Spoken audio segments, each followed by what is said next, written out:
Oh, saya itu di sana posisinya adalah komisaris utama. Komisaris utama tuh nggak bisa ngapa-ngapain. Karena itu di sini terus salah dia ngomong. Harusnya saya jadi direktur utama dong. Anda nggak pernah diminta jadi direktur utama, kata si wartawan. Nggak pernah. Itulah kesalahan dia. Karena setahun sebelumnya di acara Najwa, ditanya oleh Najwa, justru Ahok itu bilang bahwa saya ditawari oleh Jokowi untuk menjadi direktur utama tahun 2023 seperti dikatakan oleh Mas Guntur tadi. Saya menolak. Tapi jawaban menolak dia tuh begini, karena saya lagi sibuk belajar golf.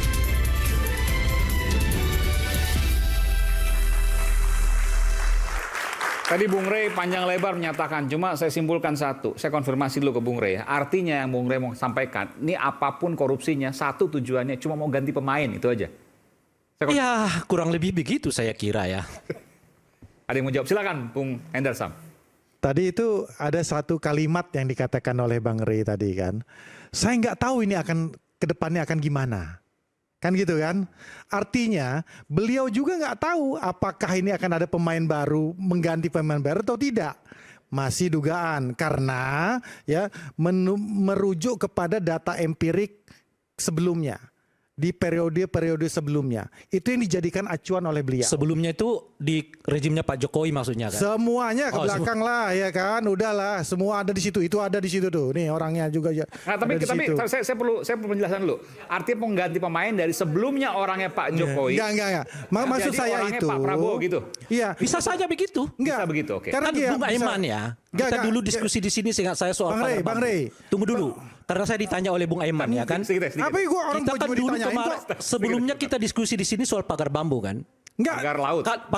Pagar bambu. Iya. Yang ditanyakan Bung saya Yanuar dulu. sudah menyebutkan dan memberikan indikasi. Saya khawatir kata Bung Yanuar yang terjadi sebetulnya hanya pergantian orang. Oke. Faktanya sekarang Bung, yang jadi tersangka cuma kepala desa. Oke. Setelah itu apa? Kan belum. Mana macannya? Belum dong. Sabar Ketinggal tuh dong. di podium. Nanti kalau muncul Cuma lagi. sampai kepala desa. Nanti kalau muncul Setelah yang itu dia lain. tinggal tuh di podium macan. Bung Aiman, nanti kalau omongan ini ya kan, ini kan jadi apa namanya? Yang mana nih? Jadi rekaman masalah ini. Ternyata muncul kemudian tersangka lain sampai ke atas. Yang mana? Yang malu Kasus, sendiri. Kasus Ya pagar laut. Alhamdulillah kalau begitu. Ya seperti itu. Itu yang kita harapkan. Karena apa? Itu kan sama Bung Hendarsam. Mazhabnya Ray Rengkuti ini mengkritik. mazhab khawatir dan mazhab pesimisme. Iya. Mazhabnya itu. Saya ya udah kan, bukan khawatir. optimis. Pak Prabowo Gitu loh. pidato soal kita maafkan koruptor. Saya katakan 270 Udah kemana-mana triliun. omongannya. Lalu beliau ralat. Ada efektifnya lah apa omongan kita ini kan. Nah, kita concern ke masalah itu. Jadi sebenarnya ada dua sisi yang kita bisa secara psikologis masyarakat. Kalau kita melihat kasus ini, waduh gila ini, liga korupsi segala macam, itu kita jadi down. Ternyata seburuk Indonesia itu. Tapi kalau kita mau lihat ini sebenarnya adalah titik terang. Karena ini dibongkar pada saat ini. Yang sebenarnya sudah terjadi selama ini nggak bisa dibongkar. Nah ini sebenarnya bukan Indonesia gelap, Indonesia terang. Karena semua bisa dibongkar pada saat ini di zaman pemerintah Pak Prabowo. Itu masalahnya. Angle-nya itu yang salah. Gitu loh. Jadi kalau tiba-tiba Ahok muncul, saya begini. Lu telat. Anda telat. Kejagung udah periksa semuanya. Udah tetapkan 9 tersangka. Ya kan? Habis itu dari Dirut Pertamina sudah membuka pintu selebar-lebarnya untuk dilakukan audit, untuk dilakukan penyidikan, untuk dilakukan penyelidikan. Nah, di zaman sebelumnya kan tidak. Nah, kalau kita mau tarik lagi, ini masalah undang-undang di masalah korporasi, ya kan? Penyidik itu, ya, Kejaksaan Agung itu bukan azasnya itu adalah ya kan, follow the evidence, bukan follow the suspect. Saya kasih tahu, follow the evidence itu apa? Ada barang buktinya, ada dugaan tindak pidana dicari. Kemudian baru larinya ke siapa? Oh ini tersangkanya. oh ini tersangka, ini tersangkanya. Kalau Bang Ray Rangkuti, dia follow the suspect. Dia tunjuk Erick Thohir, baru dicari tindak pidananya. Ini yang zolim. Ini yang berbahaya. Kalau beliau ini jadi aparat penegak hukum, dia incer orangnya, dia adakan tindak pidana, itu namanya kriminalisasi. Tapi disclaimer, saya tidak membela Erick Thohir, saya tidak membela siapa-siapa di situ. Kalau memang follow the evidence, ya kan, barang bukti itu dari bawah itu bisa menyusur sampai ke atas, monggo lakukan. Kita dukung sepenuhnya.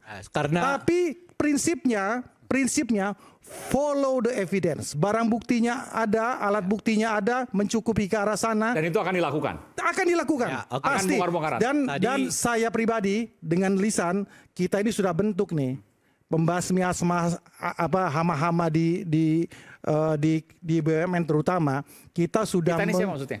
Ya saya dan teman-teman di lisan, Oh, oke. lisan. Ini di luar pemerintahan. Di luar pemerintah kita udah sisir ini semuanya, dan mohon maaf kalau nanti ada irisan ke teman-teman yang lain, terutama yang di luar pemerintahan, ya monggo, saya nggak nyisir sebenarnya. Cuman kalau karena apa? Ke sini maksudnya apa? Ahok? Enggak, ini masalahnya kan Maksudnya Pak Ahok? Nggak, ini perlu dijelaskan nih. bukan ke Ahok. Di luar pemerintahan No. Saya nggak ngomongin Ahok. Oke. Karena kita prinsipnya follow the evidence. Barang alat buktinya ada, ya kan? Ini larinya kemana sih kita nggak tahu. Oke. Bisa jadi juga Dan itu mungkin pasti dituntaskan. bisa jadi ujian mungkin ke pemerintahan pertamanya ke dalam, bisa jadi keluar pemerintahan. Betul. Nah, tapi kita harus fair dengan itu. Betul. Oke. Ujian pertamanya adalah kasus Pertamina ini. Oke. Ya kan? Follow the evidence. Iya. Buktinya akan diikuti dan akan membongkar. Bung Hendarsam tadi mengatakan dia udah bentuk organisasinya. Ya kan? Untuk mengejar mereka yang dianggap melakukan tindak pidana. Sampai raja-raja kecil itu kita udah tahu. Makanya saya mengatakan alat ujinya nanti adalah kasus Pertamina ini. Sejauh apa ia akan merengsek sesuai dengan alat bukti yang disebutkan itu tadi kan. Itu satu. Nah yang kedua, saya perlu klarifikasi. Saya tidak menyebut Erick Thohir sebagai bagian dari peristiwa ini. Saya mau mengatakan ini korupsi di Indonesia itu umumnya berjamaah. Bisa berjamaah secara horizontal, tapi juga bisa berjamaah secara vertikal. Nah kalau melihat umumnya di kita dengan uang sebegitu besar, itu selalu ada kaitannya dengan politik. Oleh karena itu, tolong dong, kejaksaan tidak hanya berhenti di sini, tapi itu tadi mungkin dengan barang bukti yang ada bisa menyasar ke arah yang lebih tinggi, lebih atas, dan seterusnya. Itu yang saya sebut. Di situ ada menteri, yaitu tentu ada Erick Thohir. Tapi di atas menteri itu juga ada presiden. Sebab siapa sih yang butuh uang sampai 1.000 triliun alias 110 triliun ya per kepala selama 5 tahun? Bukan politisi, bukan siapa-siapa loh mereka. Itu yang kedua. Maksudnya uang ini Anda mencurigai bisa jadi ke presiden saat itu 2015-2023. Saya tidak mengatakan begitu. Saya mengatakan uang besar itu selalu berkaitan dengan peristiwa politik. Oke. Nah oleh karena itu perlu dilacak. Dan ini kan yang sampai sekarang kita nggak pernah melakukannya. Nah kalau rezim Prabowo ini mau melakukan itu baru good, baru bagus. Tapi yang ketiga saya apresiasi Bung Hendarsam. Karena selalu membuat perbandingan antara rezim pemerintahan Prabowo dengan rezim sebelumnya, di mana sebelumnya itu namanya Pak Jokowi. Yang paling dekat dengan Pak Prabowo. Artinya diadu-adu ini kita. Pak Hendarsam mau mengatakan di rejimnya Prabowo ini dilakukan apa yang tidak dilakukan oleh rejimnya Jokowi sebelumnya. Omongan orang medsos ini. Nah kira-kira begitu lah yang mau disebutkan oleh Bung Hendarsam. Bukan kelasnya Ray Rangkuti lah ngomong kayak gitu loh. Tadi Anda menyampaikan itu. Ini ada muara ke politik, kecurigaannya. Dan politiknya kalau uang sebesar itu ya yang paling tinggi. Ini kan sampaikan tadi oleh Bung Ray Rangkuti. Gimana kalau kita bicara korupsinya aja dulu? Maksud saya begini, itu kan ya yang namanya imajinasi Ray Rangkuti, kita semua kira-kira udah tahu lah apa. Imajinasi itu. Ya, itu imajinasi. Follow the suspect tadi dia. Kita hormati aja bahwa Dia incar Jokowi, dia ingin sekali Pak Jokowi. Thohir, dicari tuh ala gitulah kurang lebih. Itu kira-kira. Kalau pagar bambu kira-kira berhenti di situ nggak? Ya, Kita pastikan stand saya akan kawal. gimana kita akan kalau sampai ke kita atas. tidak bicara pagar Ya bambu? gitu ya. Kita lagi bicara Ahok bukan? Ya, saya ingin komentar itu sebetulnya dari tadi. Ya, jadi tadi saya dibilang bahwa saya adalah fansnya Pak Ahok dan itu benar. Saya itu pendukung Ahok 2016-2017 berseberangan sama Anda ya waktu itu ya.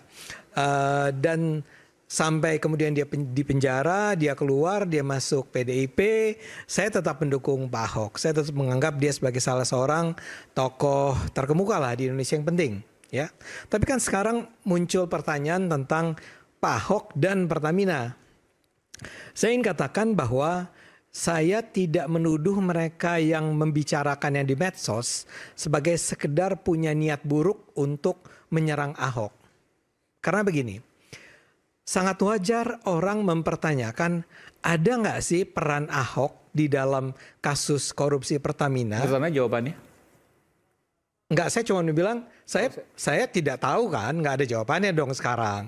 Cuman kalau orang sampai mempertanyakan itu, jangan dianggap sebagai sekedar benci sama Ahok. Mungkin juga benci, tapi paling tidak kan begini. Ahok itu menempati posisi sebagai komisaris utama Pertamina 2019, betul? 2018 ya? 2020, 2019, lupa saya. 2018, 2019 sampai 2023 ya. Korupsinya yang lagi kita bicarakan itu berlangsungnya 2018 sampai 2023. Saya ingin menggunakan common sense orang aja. Tahunnya itu sama ya. Apakah kemudian itu berarti bahwa Pak Ahok punya peran di dalam korupsi tersebut? Sebentar, saya mau selesaikan dulu nih. Jadi gini. Sejauh ini saya akan katakan saya tidak percaya itu. Tapi wajar kalau orang jadi mempertanyakan itu. Dan itulah yang kemudian menyebabkan begitu kasus ini muncul. Ya, saya rasa nih, Bung, dia bukan bikin podcast sendiri. Tapi dia diundang oleh media. Paling tidak ada narasi, ada liputan 6. Ya. Dan salah satu pertanyaan yang diajukan itu adalah gini. Anda kan berada di sana sebagai komisaris utama dalam tahun-tahun itu.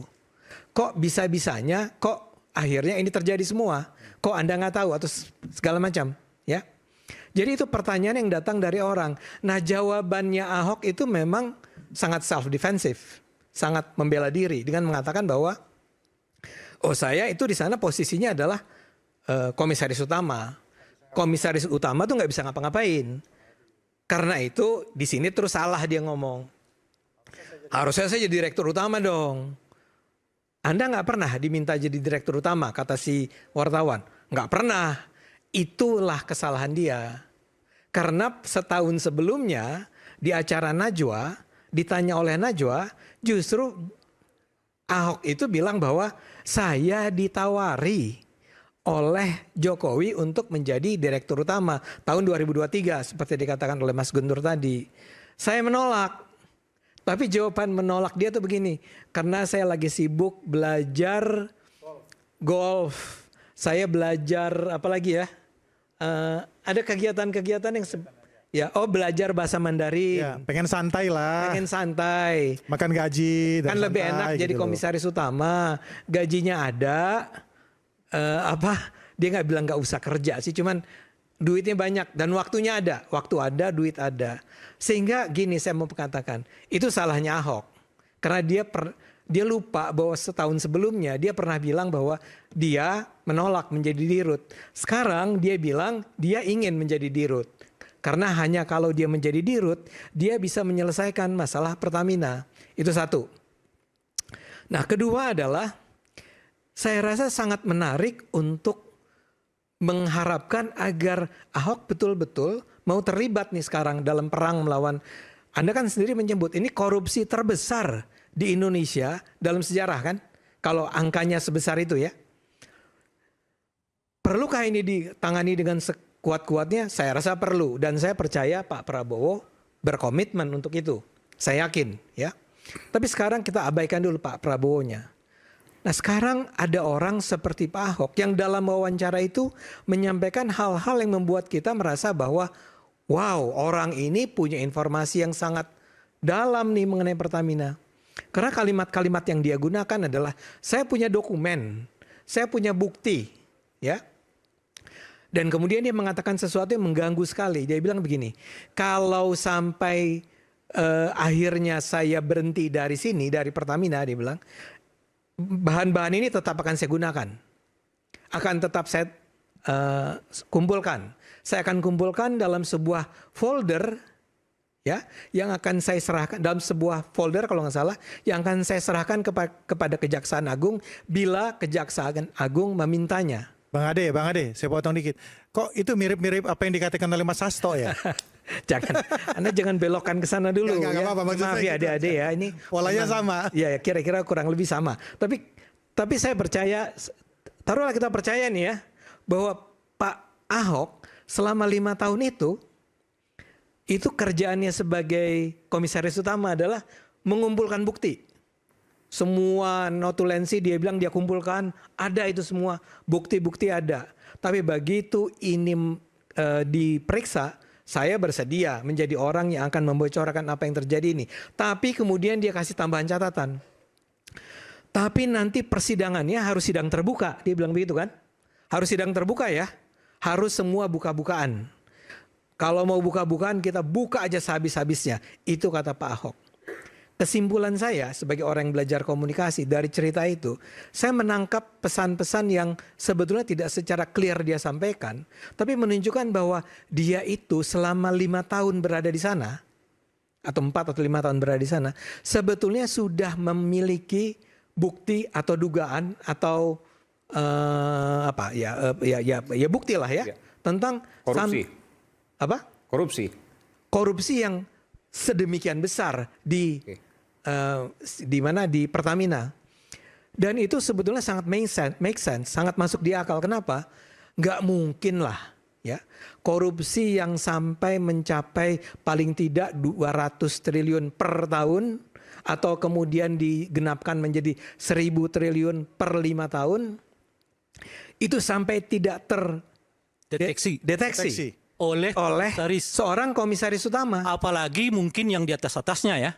Saya nggak mau ngomong ke sana ini. Loh kok Ya oke. Tadi berdasarkan gini. Berdasarkan itu tadi, Bung. Boleh saya selesaikan? Saya ngikuti alur berpikir Bung Ade loh. Saya ingin selesaikan dulu ya penjelasan saya. Follow the suspect nih. Ya, Iya, jadi iya. gini.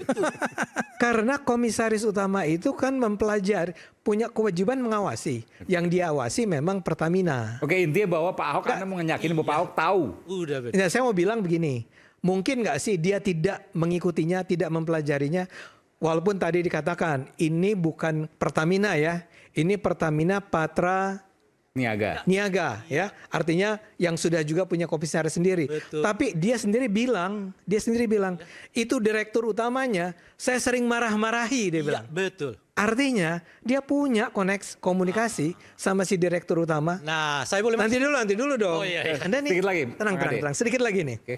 Jadi kembali saya ingin sampaikan yang paling awal, orang ini bisa jadi punya informasi yang sangat kaya mengenai apa yang terjadi. Korupsi yang saat ini. Yang 1.000 Patra Niaga triliun ini. ini ya. Karena itu kalau sekarang Kejaksaan Agung serius ingin bongkar, ya ajak Ahok. Karena sekarang tuh udah mulai kemana-mana ya. Ya misalnya saja Ahok sendiri bilang ada orang BPK yang terlibat. Walaupun dia nggak mengatakan dengan definitif ya. Bahkan sekarang sudah beredar sebuah meme ya tentang tragedi atau apalah namanya tentang Pertamina ini, dan mulai disebut nama-nama seperti Pak Erick Thohir, ya, Pak Boy Thohir. Ini tentu saja kita nggak usah percaya begitu aja dong. Ini namanya juga meme, ya. Tapi itu kan artinya orang mulai mengarang-arang bebas nih, atau nggak pakai bebas lah, mulai menciptakan narasi-narasi baru yang mungkin menciptakan keterlibatan nama-nama baru. Untuk itu, ini harus kerja keras memang kejaksaan. Dan saya yakin semua pihak harus terlibat mendukungnya, termasuk kita-kita yang ada di sini. Pak Ahok tahu segalanya, punya komunikasi dengan Direktur Utama Patra Niaga. Itu yang kemudian disampaikan oleh Ade Armando. Bagaimana kemudian nanti Bung Ray Rangkuti dan Bung Guntur Romli menjawabnya? Kita simak saat lagi, tetaplah bersama kami di Rakyat Bersuara.